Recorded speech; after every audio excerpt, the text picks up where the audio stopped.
পড়েছে খুব গরম, তা সেজন্য এখন হচ্ছে এই আইসক্রিম খাওয়া। অনেকগুলো ঠান্ডা হয়ে গেছে। আরে খা না, খেলে কিচ্ছু হবে না, কষ্ট হবে না, খা। ভালো লাগে না? গরম লাগে। দেখুন প্রচুর হাঁটা, তা হাঁটতে কষ্ট হলেও মনের শান্তিটা কিন্তু হচ্ছে, কারণ এত সুন্দর সুন্দর লাইটিং আর ঠাকুর অপূর্ব সুন্দর লাগছে। দেখুন কি সুন্দর লাইটিং এর গেট। চলুন এই লাইটিং এর গেট দেখার মজাটা তো অন্য লেভেলে, সেটা তো আমি আগেই আপনাদের বলেছি। এবার চলে এলাম আমরা বিদ্যালঙ্কারে এখানে ঠাকুর দেখতে। ঠাকুরটা দেখুন কি অপূর্ব সুন্দর লাগছে, তার কারণ হচ্ছে পুরোটা হচ্ছে ঝিনুকের কাজ, যেটা দেখে আমার আরও বেশি মনটা ভালো লাগলো। এত সুন্দর লাগছে দেখতে যে চোখ ফেরানো যাচ্ছে না। তারপর আবার বেরিয়ে পড়লাম ওখান থেকে, কারণ বেশিক্ষণ কোথাও থাকার উপায় নেই। তার কারণ হচ্ছে শর্ট টাইমে অনেক ঠাকুর দেখতে হবে, আর সবটাই হলো পায়ে হেঁটে, তাই সময় নষ্ট করার মতন একটুও সময় নেই। তারপর দেখুন আবার লাইটিংয়ের তলা দিয়ে যাচ্ছি, আর এরম সুন্দর একটা ফোয়ারার ওখানে কি বলবো আপনাদের, এত সুন্দর গান বাজছিল, কিন্তু আমি গানটা আপনাদের শোনাতে পারলাম না। তার কারণ হচ্ছে প্রথম কথা এখানে তো হবে না, আর দ্বিতীয় কথা হচ্ছে প্রচণ্ড সব লোকে কথা বলছিল, চেঁচামেচি হচ্ছিল। তারপর চলে এলাম আরেকটা মণ্ডপে। এত সুন্দর লাগছে বাইরে থেকে এই মণ্ডপটা দেখতে, আপনাদের আমি কি বলবো, এত সুন্দর লাইটিং, মানে ছোট্ট ছোট্ট এই যে টুনি লাইটের মতন এই লাইটিংয়ের সাথে এই মায়ের এই ডাকের সাজের মূর্তিটা এটা অপূর্ব লেভেলের, এত সুন্দর লাগছে যে চোখ ফেরানো যাচ্ছে না। কি সুন্দর, কি ভালো লাগছে। দেখুন জগদ্ধাত্রী ঠাকুর দেখতে আমরা দূর থেকে যেহেতু যাই, আমাদের দিনের বেলা গেলেও হয়, কিন্তু আমরা একটাই কারণে দিনের বেলা যেতে চাই না বা যেতে আমার ইচ্ছা করে না, তার কারণ হচ্ছে এই লাইটিং। চন্দননগর মানেই হচ্ছে লাইটিং, আর যে কোনো পুজোতে দেখবেন লাইটিং ছাড়া পুজোটা ঠিকঠাক মানায় না, কমপ্লিটও হয় না। তা সেই রকম ওই জন্য আমি রাত্রিবেলায় এলাম, হাজার কষ্ট হোক হাজার ভিড় হোক তবু রাত্রিরেই যাব। তা দেখুন এরপর চলে এসেছি আরেকটা মণ্ডপে, যেটা আমার সবথেকে ভালো লাগলো চিন্তাভাবনাটা। এখানে হচ্ছে আমাদের এখনকার সমাজে বড় বড় ফ্ল্যাট বাড়ি তৈরি হচ্ছে, যার ফলে পাখিরা সেইভাবে আমরা দেখতে পাই না উড়ে বেড়াতে, তাদের হচ্ছে অসুবিধা হচ্ছে। আর তারপর হলো এই মণ্ডপের আরেকটা যে ব্যাপারটা থিমটা, সেটা হচ্ছে পুরোটা হচ্ছে সোশ্যাল মিডিয়া নিয়ে। আমরা পড়াশোনা অবশ্যই করি, সব ঠিক আছে, কিন্তু তার মধ্যেও আমরা বেশি আবদ্ধ থাকি সোশ্যাল মিডিয়াতে, ফেসবুক, টুইটার, ইউটিউব, ইনস্টা, এই সমস্ত কিছু নিয়ে। তা এই সমস্ত কিছুই এখানে ছোট্ট ছোট্ট করে তুলে ধরা আছে, যেটা দেখে আমার দারুণ ভালো লাগলো। আর এই দেখুন রিং লাইটে আমরা যেভাবে ভিডিও করি বা আমরা নাচ গান করতে অভ্যস্ত বোধ করি, ঠিক সমস্ত কিছুটাই এখানে তুলে ধরা আছে, যে আমরা কিভাবে আমাদের দিনগুলো কাটাচ্ছি বা আমরা কিভাবে চলাফেরা করছি এখনকার সমাজে। স্বামী স্ত্রীতে অশান্তি হচ্ছে, সন্তান তার ফোন নিয়ে এসে ব্যস্ত রয়েছে, এই সমস্ত জিনিস। আর এই পাশে রয়েছে ডিশ, টাটা স্কাইয়ের যে টিভি, এইগুলো। তারপরে কিছু মানুষ মানে কিছু শ্রেণী আছে যারা হচ্ছে রোজগারের জন্য চিন্তা ভাবনা করছে, এই সমস্ত কিছু নিয়ে। আর তার সঙ্গে মায়ের এই মুখটা অপূর্ব সুন্দর মানিয়েছে, যেমন অ্যাম্বিয়েন্সটা ভেতরকার, তেমনি মায়ের এই গর্জেস মুখটা অনবদ্য। মায়ের মুখটা দেখলেই যেন ভুবন বোলানো মুখটা অনবদ্য লাগছে। আর প্রত্যেকটা মণ্ডপের মায়ের এই মূর্তিগুলো একদম অতুলনীয়, অসাধারণ। এখানে অনেকক্ষণ ছিলাম, বেশ ভালো লাগলো। আর সেমনি ভিড় তো আছেই, ভিড় তো হবেই, কারণ সবাই দেখতে আসার যে ব্যাপারটা সেটা তো অবশ্যই রয়েছে। আর তার সঙ্গে এই আপনাদের আমি বললাম সমস্ত ছোট্ট ছোট্ট করে থিম তুলে ধরা রয়েছে, সব কিছুই এখানে ফুটে উঠেছে, যে একটা শহরে কীরকমভাবে আমরা চলাফেরা করি মানে কালচারের মধ্যে, আর একটা গ্রামে কীভাবে। আর এবার চলে এলাম আমরা হেলাপুকুরে। হেলাপুকুর মানেই হচ্ছে যেটা ফার্স্ট মনে পড়ে সেটা হলো যেমন লাইটিং তেমনি হলো প্রতিমাসজ্জা। আর প্রতিমাসজ্জার মানেই হলো অন্য লেভেলের, নেক্সট লেভেলের প্রতিমাসজ্জা, যেটা হয় প্রতিবারই দেখবেন গহনার সাজ, সেনকো গোল্ডের থেকে গহনা দেয়, সোনার গয়না আর কি। আর এবছর সেটা করেছে আপনারা সকলেই জানেন হীরের গয়না। আর হীরের যেহেতু পুরো মানে মায়ের মূর্তিটা সবটাই হীরের গয়না দিয়ে একদম সাজিয়ে দিয়েছে, তাই দেখার জন্য একটা মানুষের, প্রত্যেকটা মানুষের একটা উগ্রীব ব্যাপারটা সেটা তো রয়েইছে। ঠিক তেমনি আমারও তার ব্যতিক্রম নয়, আমারও দেখতে যেতে ইচ্ছা করলো যে কীরকম লাগছে, সামনে থেকে একটু দু চোখ ভরে দেখবো, তাই চলেও এলাম। আর দেখুন মণ্ডপটা না পুরোটা সাজানো জবের শীষ আর হচ্ছে যে ধুতরোর যে ছালটা হয় সেই ছাল দিয়ে। এত সুন্দর দেখতে লাগছে যে কোনো জিনিস যে ফেলার নয়, সেটা এখানে না আসলে আপনি জানতেই পারবেন না। কত ছোট্ট ছোট্ট নানা রকমের জিনিস দিয়ে মণ্ডপ সজ্জা, চিন্তা ভাবনাটা ভাবুন তো কী অপূর্ব সুন্দর। যে যার মাথা থেকে মানে যে তৈরি করে বা যারা আর কি এটাকে বলে পরিবেশন করার জন্য যে এরমভাবে করো, তাদের কথাগুলো আমার সবথেকে ভালো লাগে। কি সুন্দর তাদের চিন্তা ভাবনা। আর দেখুন এত কারুকার্য মণ্ডপটাই যে বলে কথা নেই। আর প্রত্যেকের হাতে দেখুন মোবাইল ছবি তোলার জন্য, কারণ প্রত্যেকে ব্যস্ত ছবি তুলতে। তার একটাই কারণ, ধরুন আপনার প্রিয় মানুষ বা প্রিয়জন কাউকে আপনার সেটা দেখানোর যে একটা প্রচেষ্টা, বা আমি নিয়ে গিয়ে আপনাদের এই যে দেখাচ্ছি, এই যে চিন্তাভাবনাটা, এটা আমার খুব ভালো লাগলো। কারণ সবাই হচ্ছে কি নিজের মতন করে ছবি তুলতে ব্যস্ত। আর এত সুন্দর কাজটাও রয়েছে, সত্যি ছবি তোলার মতো, বাঁধিয়ে রাখার মতন। আর দাঁড়ান, এবার আস্তে আস্তে মায়ের কাছে যেতে হবে, কারণ প্রচণ্ড ভিড় তো। তাই কিছু লোক যখন সামনে যাচ্ছে তখন তারা দেখছেন, আবার কিছুক্ষণ পর আবার তারা সরে যাওয়ার পর আবার অন্যজন চান্স পাচ্ছেন। কারণ স্বাভাবিক, প্রত্যেকটা মানুষই এসেছে এই রকম এত সুন্দর একটা রূপ দেখার জন্য মায়ের, তাই না বলুন? আর এই দেখুন, এবার দু চোখ ভরে দেখলাম, কি ভালো লাগলো। পুরো সামনে থেকে পুরো হীরের কাজ, মাথার মুকুট থেকে একদম পা অবধি এত সুন্দর লেগেছে। চোখ সার্থক, মন থেকে অন্তর থেকে তৃপ্তি পেয়েছি। যেমন কাজ মণ্ডপসজ্জাটা, তেমনি মায়ের পুরো সজ্জাটার অসাধারণ কাজ। এত সুন্দর সাজটা দেখতে লাগছে মাকে, অপূর্ব অনবদ্য লাগছে। তারপর একটু ভিড়টা ঠেলে পাশে গিয়ে দাঁড়ালাম, তারপর দু চোখ ভরে মণ্ডপটা দেখলাম, একটু ফটোশ্যুট করলাম। কারণ দেখুন, এতটা দূর থেকে গেছি, এতটা কষ্ট করেছি, এতটাও হেঁটেওছি, তাই একটু ফটোশ্যুট না করলে কি আর ভালো লাগে বলুন? তাই একটু দাঁড়িয়ে ফটোশ্যুট করলাম, তারপর আবার আস্তে আস্তে অন্য মণ্ডপের উদ্দেশ্যে রওনা দিলাম। তা অন্য এই আর একটা মণ্ডপে চলে এলাম। এটা বাইরে থেকে তেমন ছোট্টর ওপরে লাইটিংটা দেখতে ভালো লাগছে, ভেতরে ঢুকেও আরও বেশি গর্জিয়াস লাগছে। পুরোটাই হচ্ছে বাঁশ কেটে ছোট্ট ছোট্টভাবে বাঁশের যে কঞ্চি হয় সেইটা দিয়ে তৈরি। আমার খুবই ভালো লাগলো মায়ের এই মুখটা দেখতে, অনবদ্য অসাধারণ লেগেছে।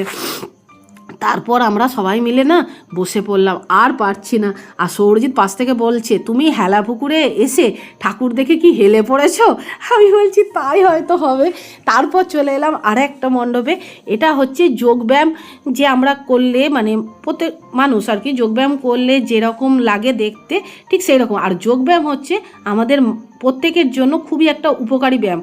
এর ফলে কি হয়, মনঃসংযোগ ঠিক হয়, শরীর ঠিক হয়, আর মানসিক শান্তি পাওয়া যায় যোগব্যায়াম করলে। মানে সারাদিনে অন্তত মানে সকালবেলা 5টা মিনিট ফাঁকা টাইম করে যদি কোনো মানুষ যোগব্যায়াম করে না, তাহলে তার দেখবেন মনটা একটা অন্য লেভেলের শান্তি হয়ে যায়, এটা আমার মনে হয়। আচ্ছা, তারপর এই দেখুন মায়ের মুখটা কি অপূর্ব সুন্দর লাগছে। আর মায়ের মুখটার পাশে এরমভাবে যোগব্যায়ামে যে করার যে মডেলগুলো, সেইগুলো এরকম পরে রাখা আছে। বেশ সুন্দর লাগলো আমার এখানে মণ্ডপটা, হালকার ওপরে কিন্তু বেশ সুন্দর। তারপর এটা কোথায় এলাম বলুন তো? ঠিক ধরেছেন একদম, আমি জানি আপনারাও এসেছিলেন। তা এটা এসেছি মেজো মাকে দেখতে। এটা হচ্ছে কাপড়পট্টির ওখানে। এই মেজমায়ের মুখটা অপূর্ব সুন্দর, আর মন্দিরটা সব থেকে যেটা দেখার বিষয়, যতটা বড় হচ্ছে মায়ের মূর্তিটা, তার থেকে বড় হচ্ছে মন্দিরটা। কি অপূর্ব যে লাগছে দূর থেকে দেখে, আর সবাই দেখতে হবে, এত লম্বায় চওড়ায় বড় মায়ের মূর্তিটা যে দু চোখ ভরে মানুষ দেখবে। আর আমি খুব ভালো লাগলো আমার দেখে মায়ের মুখটা। তারপর আবার ওখান থেকে বেরিয়ে পড়লাম। আর লাইটিং এটা তো আছেই, এটা হচ্ছে একদম কি বলবো, মানে এক হাত অন্তর অন্তর গেলে এমন সুন্দর সুন্দর এরকম লাইটিং, যেটা আপনার একদম হৃদয় স্পর্শ করবে। আর তার সঙ্গে হচ্ছে মায়ের এই অপরূপ মূর্তিগুলো, যেটা আপনি অন্য কোথাও, আরও অনেক জায়গায় জগদ্ধাত্রী ঠাকুর হয়, কিন্তু চন্দননগর সেরা কেন? কারণ সব কিছুতে হচ্ছে তাদের লাইটিংটা আর মণ্ডপ সজ্জা সব নিয়ে একদম নিখুঁত। এরপর যাচ্ছি আর একটা মণ্ডপে। তা খুবই কষ্ট বলতে হাঁটার কষ্ট যেটা, সেটা তো হচ্ছে, তার সঙ্গে এরকম সুন্দর সুন্দর মণ্ডপ দেখার পর অন্য লেভেলের একটা আনন্দ লেগে যাচ্ছে। এটা পুরো গ্রাম্য একটা পরিবেশের আদলে, যেমন হচ্ছে আগেই দেখলেন গোলা রয়েছে, তারপরে ঝুড়ি রয়েছে, ধান রাখার গোলাগুলো ছোটো ছোটো গোলা রয়েছে, খড়ের চাল রয়েছে, আর কাঠের এরকম উনুন করা রয়েছে, যেটা খুবই ভালো লাগলো। যে গ্রামকে নিয়েও যে মণ্ডপ সজ্জা বা চিন্তাভাবনাটা, সেটাও বেশ ভালো লাগলো। আর সব মিলিয়ে মায়ের ওই মুখটা, এটাও আমার খুবই সুন্দর লেগেছে। মাকে প্রণাম করলাম, তারপর চলে গেলাম আবার একটা মণ্ডপের উদ্দেশ্যে। আর রাস্তার ধারে এরম সুন্দর লাইটিং। এবার চলে এলাম আরেকটা মণ্ডপে, এটাও গ্রামের ওপর ভিত্তি করে, কিন্তু এই মণ্ডপটা এটা হচ্ছে ডুপ্লেক্স পল্লী। এই মণ্ডপটার থিম হচ্ছে মানে ছোট ছোট প্রদীপ আমাদের যেমন বাড়িতে থাকে সেই মানে সন্ধ্যাবেলা দেওয়া হয় সেরকম প্রদীপ জ্বালানো। আর মেন যেটা মূল এটার আকর্ষণ সেটা হচ্ছে একজন পিতা সংসারের জন্য কতটা কষ্ট করে, সে কতটা চিন্তা করে যে সংসারটা কিভাবে চলবে, কিভাবে আমি চালাবো, কিভাবে আমার সন্তান ভালো থাকবে, কিভাবে আমার পরিবার ভালো থাকবে, তাই না বলুন? এখানে সমস্ত কিছু ছোট্ট ছোট্ট করে লেখা রয়েছে। আর পিতার বিকল্প কিছু হয় না, সেটা আপনারাও জানেন, আমিও জানি। একটা বাড়িতে বাবা থাকা মানে হলো বাড়ির বটগাছ, এটা তো মানতেই হবে, তাই না বলুন? জানি তারা মাথার উপরেই সব কিছু আমরা চাপিয়ে দিয়ে আমরা কিন্তু রিল্যাক্সে থাকতে পারি, তাকে আমরা মেজাজও দেখাতে পারি। সে কিন্তু আমাদের ওপর রাগও করে না, দুঃখও করে না, তারপরেও সে নীরবে সব কাজ করে। তারপর চলে এলাম আরেকটা মানে গর্জিয়াস অনবদ্য সবচেয়ে সুন্দর একটা মণ্ডপে, যেটা হচ্ছে এক টুকরো রাজস্থান। যেমন সুন্দর লাইটিং তেমন সুন্দর হচ্ছে মণ্ডপের ভেতরকার অ্যাম্বিয়েন্স, চোখ জুড়ানো, মানে আপনার মন থেকে চোখ থেকে হবেই, গেলে আপনার একদম হৃদয় স্পর্শ করবে, যে এক মুহূর্তের জন্য মনে হবে আপনি রাজস্থানে চলে এসেছেন। আর এখানে সব থেকে যে জিনিসটা ভালো লাগলো সেটা হচ্ছে রাজস্থানে একটা মন্দিরে আছে ঠিক এইরকম অটোমেটিক হচ্ছে এই ওপরে থামগুলো ঘোরে বা মাথার ওপরে এটাও ঘুরছে, ঠিক সেম এখানেও সেম হয়েছে, ওপরে ঝাড়টাও ঘুরছে আর পাশের এই যে থামগুলো করা রয়েছে লাইটিংয়ের সেটাও ঘুরছে, যেটা দেখে আরও বেশি ভালো লাগলো। আর যার জন্য মণ্ডপটাকে আরও বেশি আকর্ষিত করেছে আর গর্জিয়াস ব্যাপারটা এসেছে। আর তার সঙ্গে মায়ের এই অপরূপ ডাকের সাজ, এটা তো কোনো কথা হবে না, জাস্ট কথা হবে না। আর এই মণ্ডপটাতে আমরা বেশ কিছুক্ষণ ছিলাম, অনেক ফটোশ্যুট করলাম, খুব আনন্দ করলাম আর দু চোখ ভরে দেখে তৃপ্ত লাভ করলাম। এতটা ভালো লেগেছে যে কোথা দিয়ে কষ্টগুলো একদম মানে মালুম হলো বুঝতেই পারলাম না, এত সুন্দর ভালো লেগেছে। কিন্তু হ্যাঁ, ঠাকুর দেখার আনন্দ আর মজায় একটা অন্য লেভেলের। আর এটা হচ্ছে থিম হচ্ছে মনের মানুষ। এখানেও মণ্ডপ সজ্জাটা খুবই সুন্দর, চিন্তাভাবনাটা যেমন গ্রামের মানুষরা যেভাবে নানা রকম বাদ্যযন্ত্র দিয়ে গান বাজনা করে মাটির গান, সেই রকম আদলের হচ্ছে এই মণ্ডপ সজ্জাটা, যেটা ভেতরে গিয়ে আমার ঠিক সেই রকমই গান বাজছিল আর সেই রকম লেভেলেরও আমার ভালো লাগছিল। সব মিলিয়ে আমার এই মণ্ডপটা দারুণ লেগেছে। আর এই ভেতরে তানপুরাটা দেখুন কতটা বড়, আমি একটু হাত দিয়ে দেখলাম যে জিনিসটা কেমন, কিন্তু জাস্ট হালকা একটু টাচ করেছি, জানেন তো, বেশ ভালো সুন্দর একদম লেগেছে। আর মায়ের মুখটা তার সাথে খুবই ভালো লেগেছে। আর সব মিলিয়ে মণ্ডপটা ভালো করে দেখলাম, ঘুরে ঘুরে খুব সুন্দর লেগেছে আমার তো, সব মিলিয়ে একদম অনবদ্য লেগেছে। আর প্রত্যেকটা মণ্ডপ সজ্জা প্রত্যেকটা আলাদা আলাদা, কারোর সাথে কারোর তুলনা নেই। আর এটা কোথায় বুঝতে পারছেন? হ্যাঁ ঠিক ধরেছেন, চন্দননগরের রানীমা, যাকে না দেখলে একদম জগতী ঠাকুর দেখাটাই ইনকমপ্লিট থেকে যেত। আমি মাকে দেখে মন ভরে আনন্দ করলাম আর প্রণামও করলাম। আর তার সাথে এত কষ্ট আনন্দ দুঃখ সব কিছু এক নিমিষের মধ্যে কোথায় উড়ে গেল মাকে এক ঝলক দেখে। আমার খুব ভালো লেগেছে রানীমাকে দেখে। তারপর ওখান থেকে চলে এলাম আরেকটা মণ্ডপে। এই মণ্ডপটা কোথায় বলুন তো? এটা হচ্ছে যেখানে অঘোরী যে নাচটা হচ্ছিল, স্টেজ শোটা হচ্ছিল অঘোরীদের, সেই মণ্ডপটা হচ্ছে এইটা। এবার আপনারা বলবেন কোথায় হচ্ছে প্রিয়াঙ্কা সেই নাচটা? হ্যাঁ, তা সেটার কথা বলি। অষ্টমীর দিন রাত্রির থেকে এই নাচটা এখানে বন্ধ হয়ে গেছে, অঘোরীদের যে নাচটা এখানে চলছিল স্টেজ শোটা। কারণ হচ্ছে ওদের কিছু একটা এখানে অশান্তি হয়েছিল মণ্ডপে, তার জন্য কর্তৃপক্ষ থেকে মানে মণ্ডপ কর্তৃপক্ষ থেকে বন্ধ করে দিয়েছে। তো যাই হোক, আমরা তো গিয়ে দেখতে পেলাম না, আমরা ওখানে জিজ্ঞাসা করলাম ভলেন্টিয়ারদের, ওরা বললো কালকে থেকে নাকি ওরা বন্ধ করে দিয়েছে। আর যেহেতু আমরা নবমীর দিন গেছিলাম।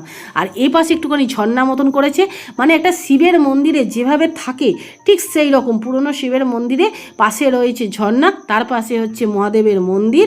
আর মহাদেবের মন্দিরটা এতটা সুন্দরভাবে তুলে ধরেছে যে আপনার মনে হবে যে সত্যি আপনি কোনো একটা মহাদেবের মন্দিরেই এসে পড়েছেন, একদম পাথর কেটে ওইভাবে তৈরি। আর দারুণ লেগেছে আমার এই মণ্ডপটা। আর তার সঙ্গে যদি ওইটা দেখতে পেতাম তাহলে তো আরোই ভালো হতো, কিন্তু সেটা আর কি করা যাবে। এখানেও মায়ের মুখটা খুবই সুন্দর, মাকে দেখলাম আর খুব ভালো লাগলো। দেখুন, আমরা ঠাকুর দেখা হয়ে গেছে আমাদের সবার, আর ঠাকুর দেখে এবার চলে এসেছি আমরা পার্কিংয়ে। আর পার্কিংয়ে সরজিৎ গেছে ওই পেছনে গাড়ি বার করছে। আর এখন বাজছে 3:42। তরকা এখন অনেকটা রাত হয়ে গেছে, কতটা রাত আপনাদের দেখাচ্ছি। শোনো মা, তোমার ঘড়িটা দাও তো বাবু, দেখাই না।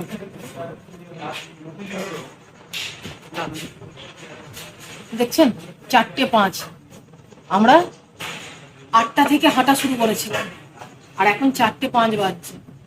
এই অবস্থায় হেঁটে ঠাকুর দেখে, মন ভরে ঠাকুর দেখে একটা হোটেলে এসেছি।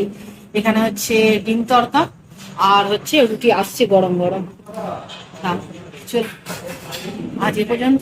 আশা করি আপনাদের ভালো লেগেছে। যদি কিছু ভালো লেগে থাকে তাহলে প্লিজ ছেড়ে যাওয়ার আগে আমার চ্যানেলটাকে সাবস্ক্রাইব করে আমার পাশে থাকবেন, একটা লাইক দেবেন, কমেন্ট করে জানাবেন কেমন লাগলো আজকের ভিডিও। আজ এ পর্যন্তই, দেখা হবে আপনাদের সাথে নেক্সট আরেকটা নতুন সুন্দর ভিডিও। টাটা।